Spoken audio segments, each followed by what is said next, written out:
ที่ชุมพรครับอุปกรณ์ตัดและเมตรว่า40ติดภายในเสียชีวิตที่เกิดเหตุแกเบอร์สิบบ้างแกเบอร์สิบบ้างแกเบอร์สิบบ้างครับ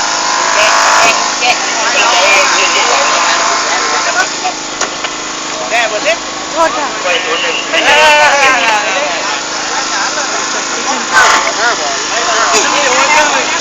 ไอ้ยิ้มหน่อย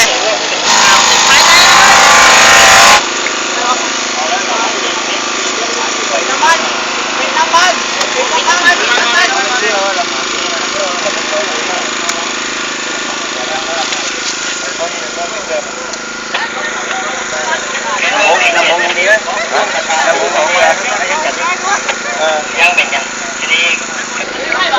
ครับมันก็มาคันใหญ่เลยคันใหญ่มาทอได้เลยบอลนะบอลนะล่างน้ำมันบอลแต่ละครั้งจะที่เรามาสำหรับที่เราได้กินกันคือผ่านที่หัวไปถึงผ่านที่หัวต้องดึงขึ้นทางนี้เอาเดี๋ยวพอเราถ้วยมันก็ได้ก็ถึงเองเขาฝากไว้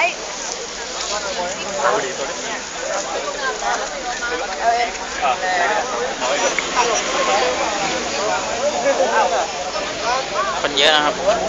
ปี๊ปาคนลากกำลังมา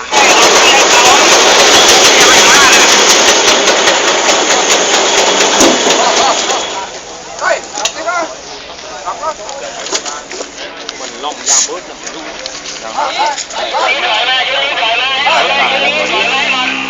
อย่างน่าจะเดี๋ยวคอยกลางโค้ง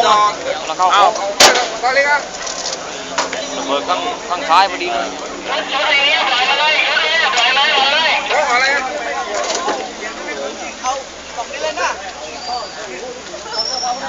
กระเพรากระเพราของกระเพราไม่ของกระเพราเรากระเพราทำไม